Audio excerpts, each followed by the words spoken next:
大家好，从今天开始呢，我们用6集来谈我父亲长寿故事中第2部分，身体健康部分。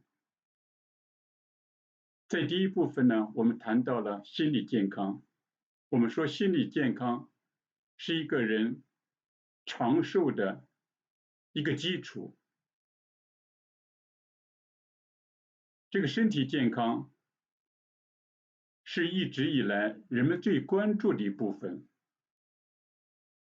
原因就是因为它可见，所以说大部分有关长寿的秘诀也好、奥秘也好、故事也好，都是围绕着身体健康，因为它可见。但是就我观察我父亲来说，或者说在我对这件事情的研究来看，更重要的是在不可见的部分。不光是长寿这样的一个问题，人生的所有的领悟，其实都在于那些不可见的部分。那些可见的部分，因为人们容易描述，才变得广为人知，并不是因为人是一个可见的、完全可见的动物。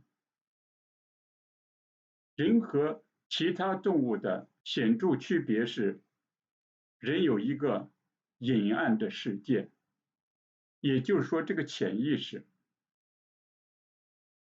由于人的思想形成了这样一个不为人所知的世界，也就是说我们的心理，或者说我们的心，我们心想什么，很多人不知道，不能观察得来。所以说我们从今天开始，这6集呢，要谈的是可见的这个东西，但是它和不可见的部分的有机联系是分也分不开的。在这个可见的身体健康上，什么最重要呢？这是一个非常关键的一个话题，什么我们都要抓纲，抓住了之后，那么其他的东西呢，就可以随之而来。也就是说，抓主要矛盾。我们在身体健康部分呢，我们听到最多的一种声音，就是饮食和锻炼。但是在我观察我父亲的情况来看呢，我觉得最重要的是睡眠。试想，有一个健康的人，他睡眠不好吗？人一生有1/3的时间都在睡眠。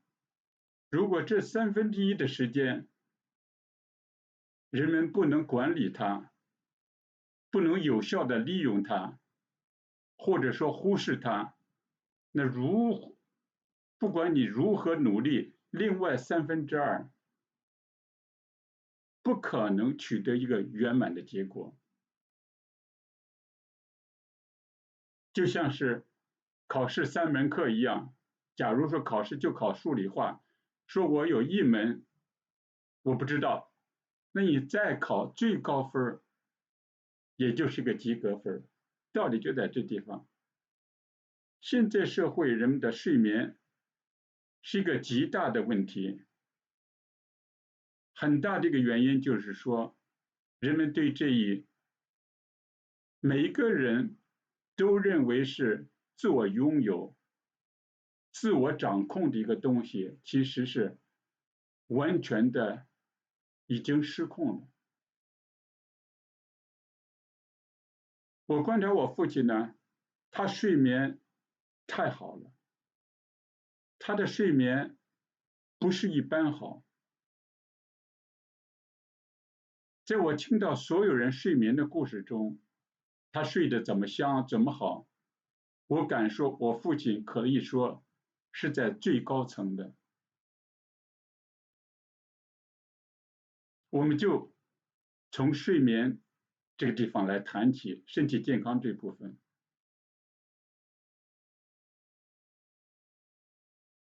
前些年我带孩子，因为我们在中国住的时候呢，不跟我父亲住在一块儿，他们在郑州，带回家住几天。那么一家有3个房子，孩子住一间，我跟太太住一间，我父亲一间，母亲还有一个小的一间，3间半房子吧。有几个晚上，我那个儿子就跟我说：爸，我晚上上厕所的时候，听见有唰唰唰的，屋里有唰唰唰的异常响动。我开始不在意，因为我觉得居民小区嘛，什么声音都可能发生。后来我太太也说，好像屋里有人，是不是爸在那屋干什么事情呢？后来我问我妈妈，我妈妈说，你爸爸早上起来在做全身按摩，歘歘歘在搓这个身体，搓的时间长达1个多小时。他几点起来呢？后来我问我爸，我说你几点起来？我大概是我睡醒了我就起来，我睡一觉醒来我就起来，有时3点半，有时4点，有时4点半，就看这一觉睡得多长，也就5、6个小时，我睡5、6个小时我就醒来了。我醒来了之后，因为天还黑，我就坐在床上，就开始搓全身，从脚到头到头发，整整搓一遍，大概1个半小时。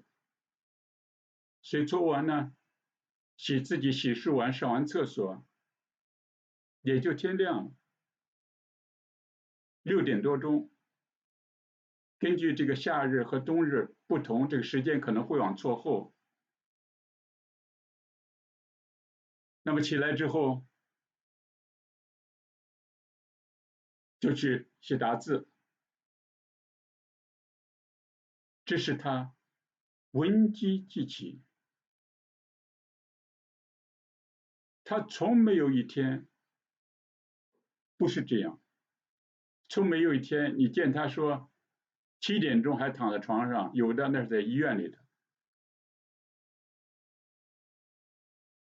在医院里，比如说做股骨头手术，那没一天都躺在床上。其实，在正常的家里头，当你早上起来见他的时候，他已经完成了几项任务了。闻鸡记起，大家问了，他什么时候睡呢？10点半，这个时间是一个对他来说一天结束的时间，自然结束的时间。我爸爸对这个睡眠像宗教一样的虔诚。我原来回家的时候，总是一般来说出差或者有什么好消息告诉他。按道理说，这是我父母亲应该兴奋的不得了。比如有一次，我接到我这个美国研究生的录取通知书，我兴奋不得了。当时我正在唐山安装一台设备，因为我是机械工程师，当时接到工厂来的电话，说我考上了这个美国的 MBA 班，我兴奋的不得了。我连夜坐火车从唐山河北嘛赶到郑州，敲门，家里很惊讶。欣欣你怎么来了？这么晚了，10点多钟了。我就告诉这个消息，家里人也父母亲为我高兴，说你又放卫星了。哎呀，我当时非常兴奋。继我77年考上大学之后，又一个重大的里程碑，这个里程碑可能更重大，因为那一步还是在国家内，在国内这一步跨出了国门。那当时改革开放85年那个时代，能够考上公派的这个留学生，那是天大的喜事。我当时想，哎呀，好好跟父母亲彻夜交谈吧。我母亲也兴奋，但没想到就谈半小时，我爸说：“那个我去睡觉了，明天再聊。”我当时心里就很惊讶，我明天就走了。但我爸话也没说，你们聊吧，就很平淡的自己走掉了。我问我妈，我说爸怎么了？他说你爸就这样，雷打不动，他这个睡觉时间了，你要让他在这儿的话，他恐怕就坐着可能就睡着了。我说他多少年就是这么一个生活习惯。所以说儿子天大的喜事都不能打搅他入寝的时间。前年的时候，我家人带着我的孩子3个人回去看他，这时我母亲已经走掉了。我母亲已经走掉了。我们电话里告诉他呢，我们大概11点钟吧，坐飞机到广州、郑州，然后从郑州再从机场到家里，估计是11点多钟到家。他说你有钥匙吧？我说有钥匙，行，我就自己开门就行了。我想就是老人嘛，就是他不用他到门口来开门了。但是没想到开门一看，家里一片漆黑，他的那个房间在开门的右手第一个房间，眼睛往里一瞟，已经睡了，还打呼噜。我们到家大概是11点多钟，11点半，所以我们就悄悄的大家洗了洗，都睡了。第二天呢，因为回来比较晚嘛，第二天起床比较晚，7、8点钟的时候天亮，就听见外头爷爷在说啊，昨晚回来了哈，你就自己给自己自言自语，这就是我父亲。儿子从新西兰万里之外全家回来看他，那么他呢仍然坚持自己作为时间睡觉，没有说我在那地方兴奋等待呀，哎呀给我带什么东西，哎呀什么消息啊，哎呀等会儿因为我每年基本上都回去，但是我太太3、4、5年中没有见了，我这儿子也更是5、6年了都没有见了啊，怎么样了？他们现在怎么样了？没有，很平淡，自己睡觉了，自己就睡了。第二天就把情况一说，那么他又是自己的这个安排，就走了，就是这样。所以说，从我父亲这个作息时间来看，我们看到了一个睡眠的一个根本问题，也就是说，睡眠的这个作息时间的规律对一个人睡眠质量的重要。大家可能会问了，你父亲睡眠质量怎么样呢？我告诉大家2件事情，2个指标。第一个，睡下5到10分钟，很多时候就5分钟，5到10分钟睡着。因为随着年龄大，可能轻轻的呼噜声，有时没有，但是明显的睡着了。5到10分钟。另外一个指标更是不得了。在我看来，无梦，我非常羡慕我父亲这个无梦。我一直研究这个问题，因为我这20年研究哲学思想，我很喜欢心理学，看这个心理学就是研究人的梦的，因为人的梦是人的潜意识，了解人潜意识的一把钥匙。其实我看了很多，从弗洛里德啊，还是到这个荣格啊，还是到现代的一个人啊对梦的书籍，其中还包括一些最近的科学研究。这个人做梦的时候，大脑是处于什么状态？叫快眼动状态，就眼睛直闪，其实是外头睡眠了，睡着了，休止了，里头在过度的紧张的在整理白天的事情，这个是人多梦的状态。大部分人都有梦，只不过就是说记得清楚和不清楚的问题。我的大部分梦呢，我都记得很清楚。我们做梦从头到尾睡下就做梦，而且梦与梦之间，我醒来或上厕所，我都会回忆这个梦，因为我研究自己的梦。谁说一个人说无梦？古代人说只有圣人和愚者无梦。那个愚者意思是说他不动脑子，或者说他脑子非常的迟钝，他没有梦。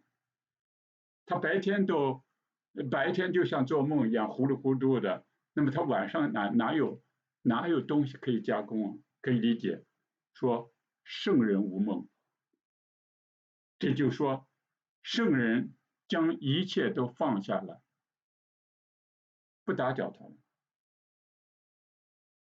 我父亲能是愚人吗？教授，大学教授，经历了这么多，从国民党到共产党，从毛泽东、邓小平到现在的习近平，经历了多少？他不可能是愚人，整天还关心现在100岁还关心国家大事，说起来一套一套的，从中美关系、南海局势、中东关系，没有不清楚的。看参考消息，他怎么能是愚人呢？他不会是。那么他只有一个，就是圣人。这是不是圣人呢？我过去很早的时候看到这个说法，就是圣人无梦。中国的一些很多的哲学家都谈到这个问题，谈到这个无梦的这个尺度，这个重要性。但是我想，我父亲也没有像我这样研究哲学，他怎么无梦呢？那我现在慢慢明白了。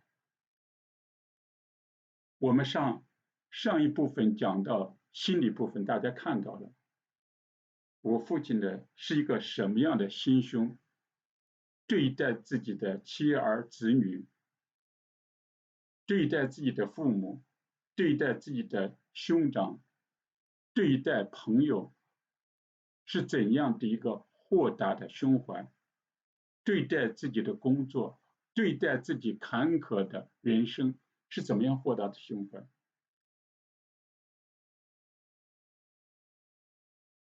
不计名利，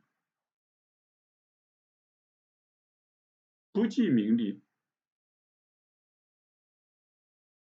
也就是说，白天他不为这个人事、俗事这事情所困扰，做自己应该做的事情。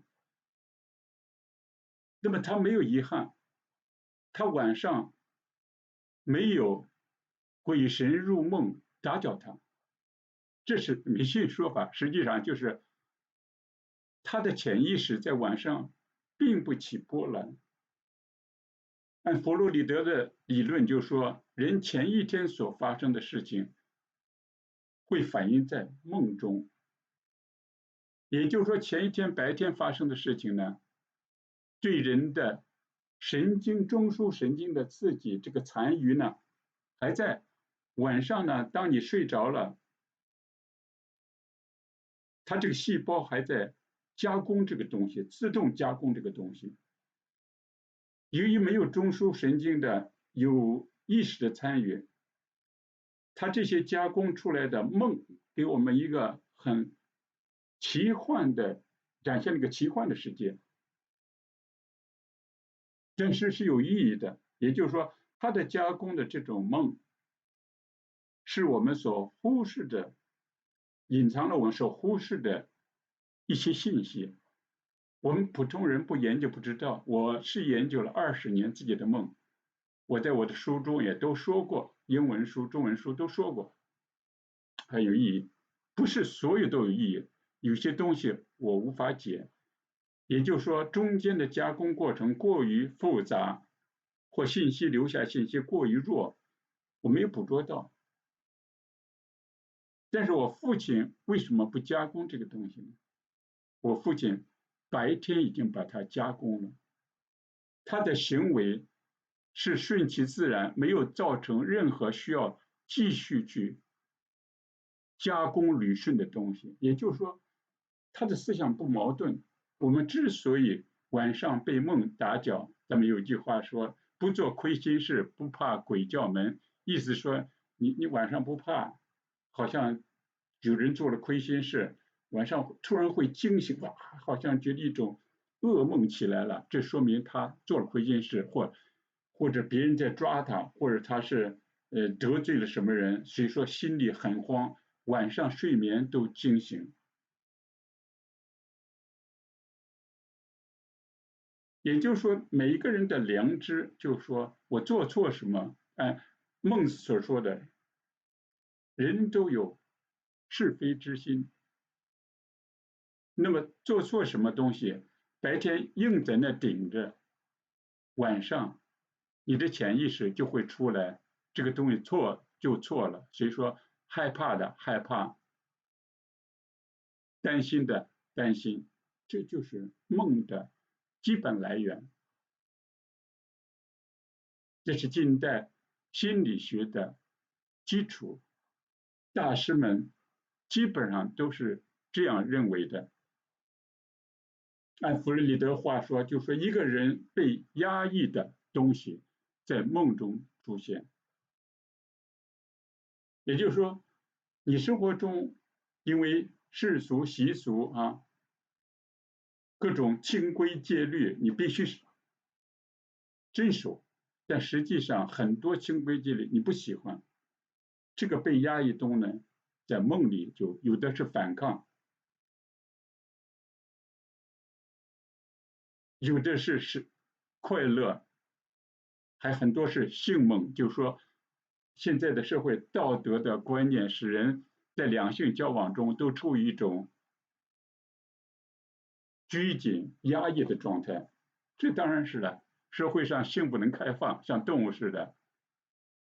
所以说，弗洛里德认为人的性的压抑是人的梦的来源。但是这个观点，很多其他心理学家并不赞同。我们今天不说这个技术层面的问题。总之，人的梦是由于人在清醒时所做的事情、所想的东西，和自己真正我们说本能需求也好，自然需求也好，相违背的。但是圣人之所以没有，圣人把这些事情想开了，做的呢顺其自然，没有留下什么遗憾。人们所知梦都是往往留下的遗憾，未尽的一些想法太多，比如说欲望太多，也是和人的本能的需求很多东西相左。因为人本能主要需生存，但是人现在的欲望远远超过生存。我看到别人有大房子，就留下了一个欲望，我也要这样的。我觉得我生不逢时，我怎么混得不怎么样？所以我父亲一生无梦，很了不起。我原来不以为然，觉得我父亲好像没有我用脑这么多，现在我不这么看。我们上几集我们讲到了，就是我父亲这种对待人，他没有留遗憾。有的人说我没有孝敬父母，遗憾很多。哎呀，朋友我得罪了，哎呀，我对子女脾气又不好，这些或者是我夫妻关系很紧张，这都会打搅你的睡眠。因为人身体不动了，但是大脑在动。之所以人睡不着，就是说神经没有休息下来。其实所有睡眠不好的人都叫神经衰弱，没有说他是其他地方衰弱的，说腿力衰弱，那睡得更好，手累了都不会影响。人身体越累越不影响睡眠，但是就是神经衰弱。所以说什么东西功夫都在室外，睡眠是不是能达到圣人像我父亲这样高效率的睡眠，那么就看你的修炼怎么样，你的心理怎么样。另外就是我们本次所讲的定时，起床和睡眠的这时刻的定时。这定时呢，其实也是给思想的一个思想钟，让思想知道说这时候是休息的时候。如果说你今天10点钟睡，明天你是12点，后来又凌晨1点，你这个思想都不知道是该兴奋还是抑制。比如你今天接着说，我今天累了，我想10点睡，但是思想不睡，思想说你昨天前天你都11点，都是12点以后睡的，今天10点钟睡觉，这个思想它惯性在那儿，它思想也是生命，也是智慧啊。你想这个今天我想这样，其实你的形成的这种判断看法，都是说你半夜以后睡，所以说你早睡睡不着，这就是为什么要定时的原因。我父亲雷打不动，所以说他入睡非常快，加上他没有遗留那么多的未加工的东西给晚上，他晚上无梦，睡觉效率极高。假如他10点半睡觉，他10点40多就睡着了，那么到4点钟就6个小时无梦的这种高质量的睡眠。所以说他当时就啪眼睛一睁就醒了，他从来不懒床，眼睛一睁，几分钟之后就起床。他中午还睡觉，大概2个小时，所以加起来有8小时睡眠。中午2小时我们还会讲的，今天我就讲晚上的这个睡眠。所以说我父亲能量很大很高啊。我父亲一天忙忙碌碌，经常回家的时候，我看他，哎呀，既然早上那么起来，又写大字，又去运动，回来还做饭，我就看着他的背影，在厨房背影，我就想，我们谁呀？我们多年轻都没有他的身体。什么？我们有时请的阿姨帮我们做事，干几个小时就累了。我父亲这一天都没有休养，只要是他，除了睡眠时间，其他都在忙忙碌碌的做，按部就班的他那事情。我们还会逐渐说他都做些什么事情。我们今天就讲睡眠给他带来的好处，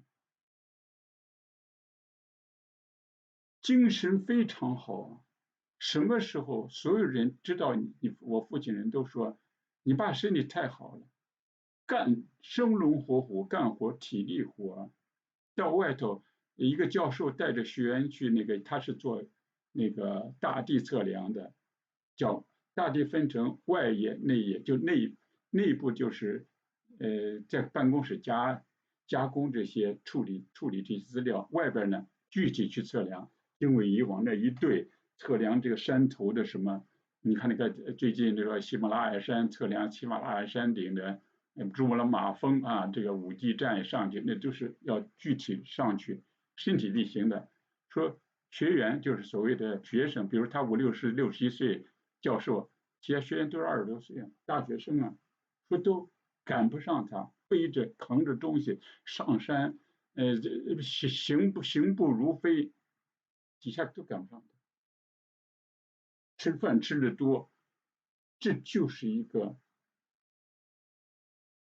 精力充十足、生龙活虎的人生。所以说我讲父亲的这个长寿，不是说好像说我们是人蔫了吧唧在那生活，就在那熬日子，一天反正是咱们说也是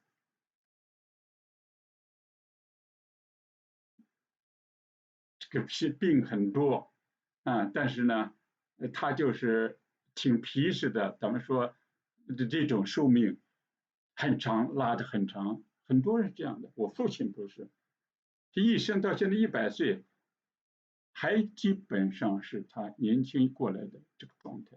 我会讲他一天都干什么，这一切都来源于他的这个高效率的睡眠。我们今天关于睡眠、身体健康、睡眠这部分就讲到这儿，谢谢大家。